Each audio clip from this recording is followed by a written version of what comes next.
supaya bisa menyenangkan hatimu ya Allah. Terima kasih Yesus, tidak ada nama yang lain, hanya ada satu nama, Yesus Kristus, yang layak dipuji, yang layak disembah. Mari Bapak Ibu Saudara dimanapun berada, kita akan sembah Dia, karena hanya Dia yang layak disembah. Haleluya Yesus. Terima kasih Tuhan, terima kasih. Terima kasih Yesus.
Tuhan segala Tuhan, Raja segala Raja.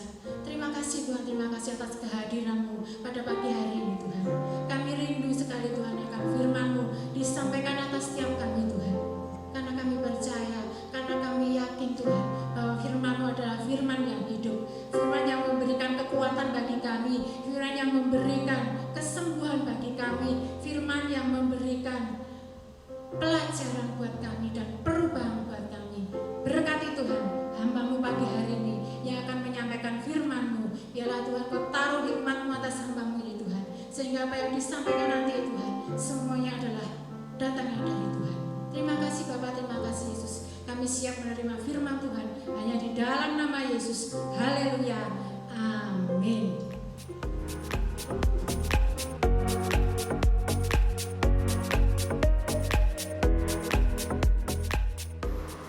Shalom, selamat pagi Bapak Ibu Saudara sekalian. Apa kabar saudara di masa pandemi ini? Saya percaya kita semua ada dalam perlindungan Tuhan yang sempurna dan juga dalam pemeliharaan Tuhan yang ajaib. Bapak Ibu Saudara sekalian, tanpa kita sadari bahwa kita sudah memasuki pertengahan bulan Desember.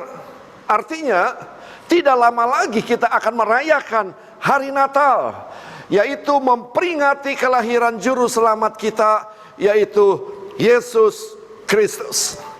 Walaupun kita merayakan dalam bentuk online, namun tidak mengurangi rasa sukacita kita akan makna Natal yang sesungguhnya. Bapak Ibu Saudara sekalian, seluruh dana perayaan Natal yang sudah kita kumpulkan, kita alokasikan ke dalam pembagian sembako, supaya ada banyak orang yang mengalami sukacita Natal. Haleluya. Perlu saudara ketahui, kita mencanangkan 1000 paket sembako untuk kita bagikan di sepanjang bulan Desember ini. Dan kita bagikan setiap hari kurang lebih 30 orang selama 1 bulan. Saya mengucap syukur dikarenakan setiap anggota kesan terlibat dalam hal ini. Ada yang berdoa, ada yang membagikan sembako, ada yang mendengarkan pergumulan-pergumulan mereka dan memotivasi mereka. Luar biasa. Tanpa kita sadari bahwa kita sudah memasuki pertengahan bulan Desember, artinya yang kedua adalah tinggal beberapa hari lagi, tepatnya 14 hari lagi kita akan meninggalkan tahun 2020. 10 bulan sudah kita lalui, di mana kita mengalami banyak pergumulan karena pandemi ini. Ada yang mengalami pergumulan pekerjaan, mengalami PHK, ada yang mengalami masalah keuangan, ada yang mengalami usaha studi, ada yang mengalami masalah sakit penyakit, bahkan kita juga mengalami masalah dalam ibadah sehingga kita melakukannya dengan cara online. Bapak Ibu Saudara sekalian, namun di situasi pandemi seperti ini justru kita bisa merasakan dan menikmati janji-janji Tuhan yang ajaib. Haleluya. Bukankah Dia berjanji bahwa sekali-kali Dia tidak akan pernah meninggalkan kita. Dia berjanji sekali-kali Dia tidak akan pernah membiarkan saudara dan saya, termasuk di situasi hari-hari ini, yaitu situasi pandemi yang serba susah.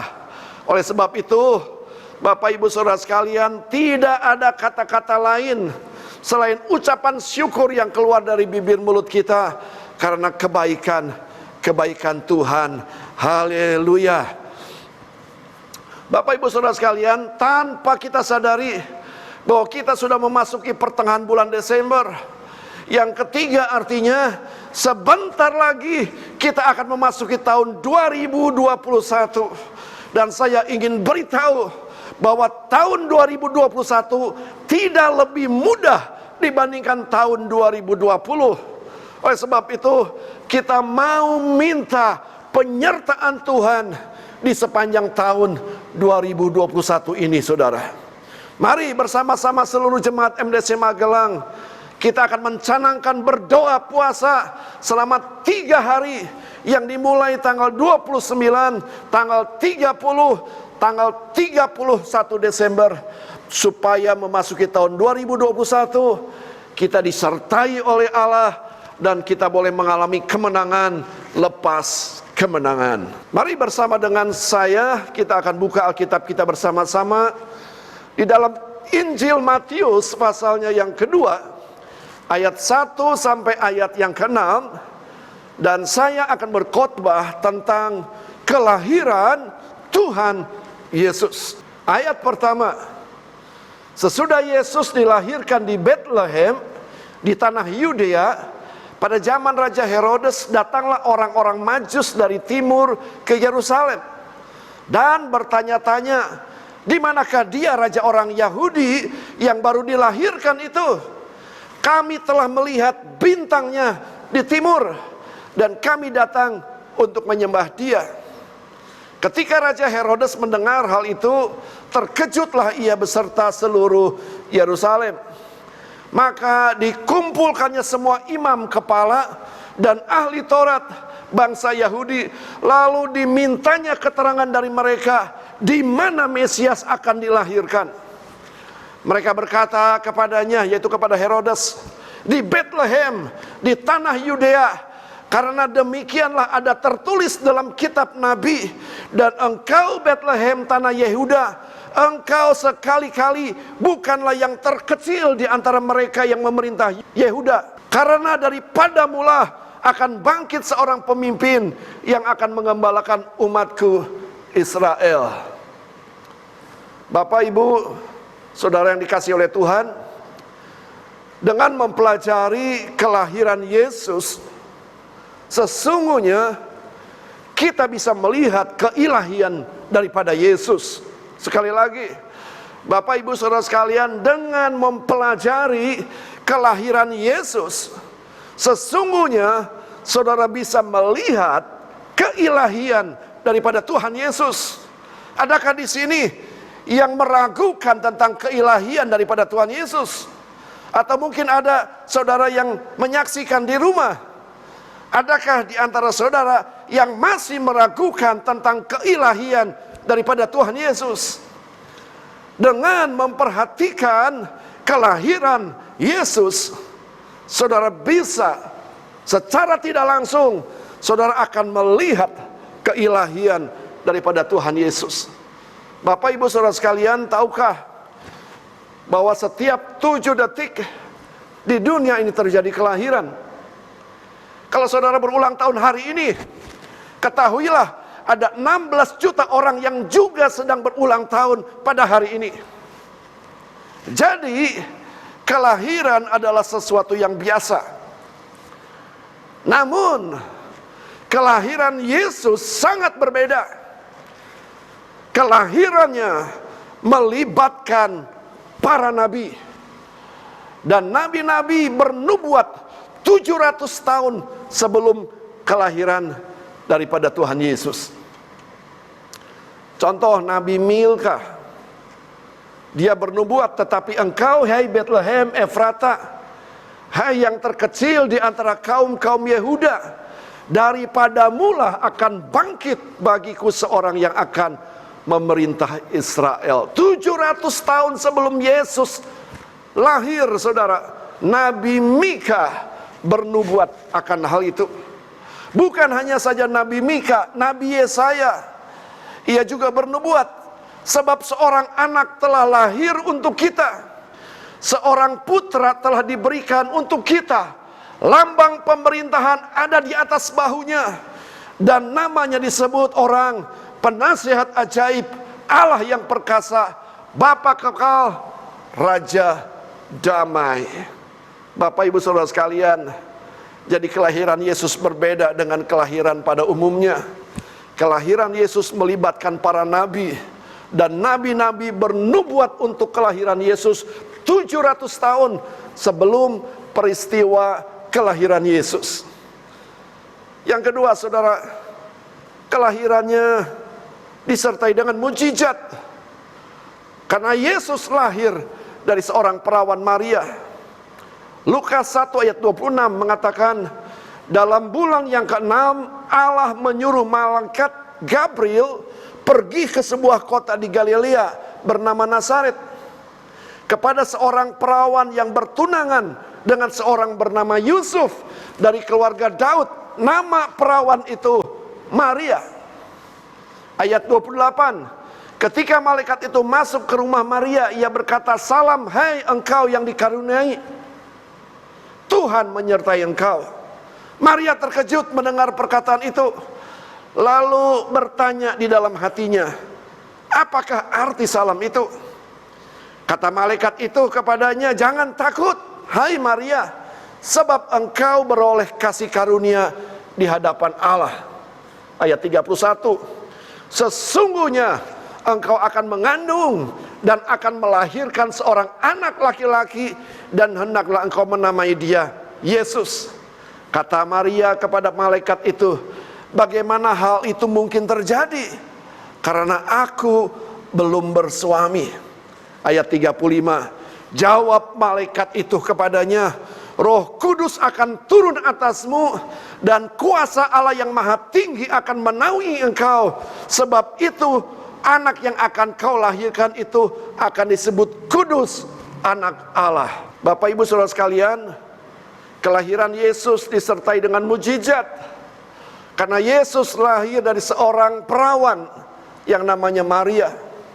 Kata perawan disebut sebanyak 2 kali, saudara, untuk menyatakan bahwa Maria itu sungguh-sungguh seorang perawan. Bahkan Maria pun sempat bingung dan berkata kepada malaikat itu, bagaimana hal ini mungkin terjadi karena aku belum bersuami. Dengan kata lain, mustahil. Namun bagi Allah tidak ada perkara yang mustahil. Bapak ibu saudara sekalian, itulah kelahiran Yesus yang disertai dengan kata lain, Maria adalah seorang perawan. 2 kali kata perawan, saudara, dituliskan di dalam Injil Lukas, menunjukkan bahwa Maria itu sungguh-sungguh seorang perawan. Namun mujizat terjadi, saudara, dari seorang perawan yang namanya Maria boleh lahir yang namanya Tuhan Yesus.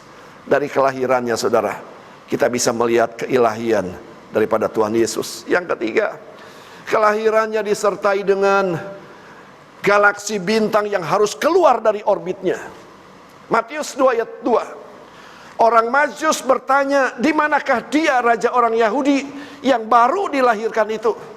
Kami telah melihat bintangnya di timur, dan kami datang untuk menyembah dia. Bapak ibu saudara sekalian, galaksi bintang itu harus keluar dari orbitnya untuk menunjukkan arah daripada orang Majus yang datang dari timur. Artinya, saudara, bahwa dia berkuasa atas alam semesta. Dia bisa mengeluarkan bintang dari orbitnya, menyuruh bintang itu untuk menunjukkan jalan kepada orang Majus. Artinya dia berkuasa atas alam semesta ini. Dari kelahirannya kita bisa melihat keilahian daripada Tuhan Yesus. Bahkan badai pun tunduk, saudara. Ingat ketika murid-murid ketakutan saat badai menerpa perahu yang mereka tumpangi. Air laut mulai masuk dan hampir tenggelam. Lalu murid-murid membangunkan Yesus, guru, guru bangun, kita binasa. Lalu Yesus bangun dan Yesus cukup berkata, diam. Dan seketika itu juga badai itu diam dan danau pun menjadi teduh. Bapak ibu saudara sekalian, membuktikan bahwa dia berkuasa atas alam semesta ini. Badai apapun yang sedang menerpa saudara, Yesus sanggup membuat tenang. Apakah itu badai ekonomi, apakah itu badai sakit penyakit, apakah itu badai keluarga, dia berkuasa dan dia sanggup mendudukan menjadi tenang. Bapak ibu saudara sekalian, yang keempat, kelahirannya melibatkan malaikat Gabriel dan sejumlah besar tentara, bala tentara surga. Artinya dia berkuasa memerintahkan malaikat di surga. Lukas 2 ayat 8. Di daerah itu ada gembala-gembala yang tinggal di padang menjaga kawanan ternak mereka pada waktu malam. Tiba-tiba berdirilah seorang malaikat Tuhan di dekat mereka, dan kemuliaan Tuhan bersinar meliputi mereka, dan mereka sangat ketakutan. Ayat ke-10, lalu kata malaikat itu kepada mereka, jangan takut, sebab sesungguhnya aku memberitakan kepadamu kesukaan besar untuk seluruh bangsa. Hari ini telah lahir bagimu juru selamat, yaitu Kristus Tuhan di kota Daud. Dan inilah tandanya bagimu, kamu akan menjumpai seorang bayi dibungkus dengan lampin dan terbaring dalam palungan. Dan tiba-tiba tampaklah bersama-sama dengan malaikat itu sejumlah besar bala tentara surga yang memuji Allah. Bapak Ibu Saudara sekalian, kalau Yesus adalah seorang manusia biasa, mana mungkin malaikat dan bala tentara surga terlibat di dalam kelahirannya. Hal ini menunjukkan bahwa Yesus itu adalah Allah. Dan yang terakhir saudara, kelahirannya melibatkan orang Majus dari timur dan para gembala. Orang-orang Majus dari timur itu ditafsirkan adalah orang-orang yang berasal dari Babel atau dari Persia, yakni kerajaan dari sebelah timur. Bapak Ibu Saudara sekalian, mereka adalah orang-orang yang berpengetahuan tinggi, saudara. Mereka berpengetahuan tentang perbintangan, atau dengan kata lain, mereka adalah orang-orang yang cukup pandai. Dan dilihat dari persembahan yang mereka beri adalah emas, kemenyan, dan mur. Itu menunjukkan bahwa mereka adalah orang-orang yang mampu atau orang-orang yang kaya. Sementara para gembala identik dengan orang yang kurang berpendidikan dan miskin. Kesimpulan saudara, Yesus lahir ke dunia bukan hanya untuk satu etnis atau satu suku atau satu bangsa, namun dia lahir untuk segala bangsa, suku di dunia ini. Ada orang yang berpendapat bahwa agama Kristen itu agamanya londo. Saya ingin beritahu itu keliru. Yesus lahir untuk segala suku bangsa. Dia cinta suku Jawa, dia cinta suku Sunda, dia cinta suku Madura. Artinya bahwa Yesus mengasihi setiap suku dan bangsa. Untuk orang bodoh dan juga untuk orang pandai. Bapak Ibu Saudara sekalian, masih adakah di antara saudara yang meragukan tentang keilahian daripada Tuhan Yesus? Engkau cukup memperhatikan proses kelahiran Yesus.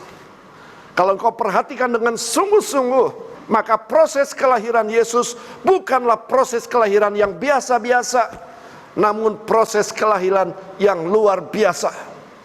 Kelahirannya saudara disertai dengan mujizat. Dari seorang perawan lahir Tuhan Yesus. Kelahirannya melibatkan para nabi. Nabi-nabi bernubuat 700 tahun sebelum kelahiran Yesus. Kelahiran Yesus melibatkan bintang galaksi yang harus keluar dari orbitnya dan sengaja menuntun orang Majus untuk bisa berjumpa dengan Yesus. Artinya bahwa dia adalah Allah yang berdaulat. Dia Allah yang menguasai alam semesta ini. Bahkan badai sekalipun dia sanggup tundukkan, tenang, maka danau itu menjadi tenang. Kelahirannya saudara melibatkan malaikat dengan bala tentara Allah. Kalau Yesus adalah manusia biasa, mana mungkin malaikat dengan bala tentara Allah terlibat saudara. Dan yang terakhir, kelahirannya melibatkan orang Majus dari timur dan melibatkan gembala. Artinya gembala mewakili orang-orang yang kurang berpendidikan dan yang miskin. Namun orang-orang Majus dari timur mewakili orang yang berpendidikan dengan orang yang kaya. Kesimpulan, Yesus mengasihi saudara. Tidak peduli engkau kaya atau miskin, tidak peduli engkau dari suku manapun juga, Yesus mengasihi engkau. Dia lahir 2000 tahun yang lalu saudara, dan sampai hari ini dia tetap mencari. Dia lahir 2000 tahun yang lalu, dan sampai hari ini dia tetap mau lahir dalam hidup saudara. Kalau ada di antara saudara yang mau membuka hati dan percaya kalau Yesus itu adalah Tuhan, kalau saudara mendengar firman Tuhan ini dan kau melihat bahwa kelahirannya bukanlah kelahiran yang biasa, menunjukkan keilahian tentang Tuhan Yesus dan kau mau percaya kepada Yesus, maka Dia juga mau lahir dalam hati saudara pada saat pagi hari ini. Amin. Mari kita berdoa.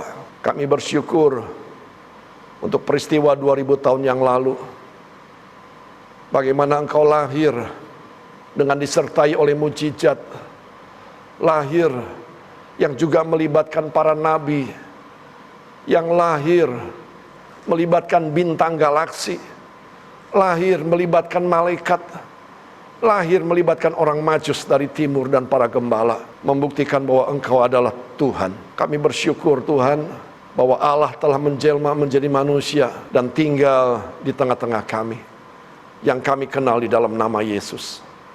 Terima kasih buat kebenaran firman Tuhan. Hamba berdoa, kalau ada yang masih meragukan tentang keilahian daripada Tuhan Yesus, biarlah firman Tuhan yang baru disampaikan, Roh Kudus akan bekerja sehingga membuka hati mereka masing-masing dan mengizinkan untuk Yesus lahir di dalam hidup mereka masing-masing. Hamba berhenti berbicara, namun Roh-Mu terus akan berbicara atas mereka semua. Terima kasih Tuhan Yesus, Engkau sudah menyertai kami di sepanjang tahun 2020, dan kami boleh ada di penghujung tahun 2020. Engkau adalah Allah yang setia, Engkau Allah yang menyertai kami di saat-saat pandemi sekalipun. Engkau Allah yang menyertai kami dan Engkau tidak pernah meninggalkan kami. Pemeliharaanmu sungguh ajaib, perlindungan yang sempurna Tuhan berikan atas setiap kami. Dan sebentar lagi kami akan memasuki tahun 2021. Kami percaya tahun 2021 tidak lebih mudah dibandingkan tahun 2020. Oleh sebab itu kami memerlukan penyertaan Engkau, supaya kami boleh melalui dengan penuh mujizat, melalui tahun 2021 penuh dengan perkara-perkara yang besar, sebab Engkau Allah menyertai kami. Terima kasih Tuhan Yesus, terima kasih. Hanya di dalam nama Tuhan Yesus hamba sudah berdoa dan mengucap syukur. Mari yang percaya berkata bersama-sama, amin. Tuhan Yesus memberkati.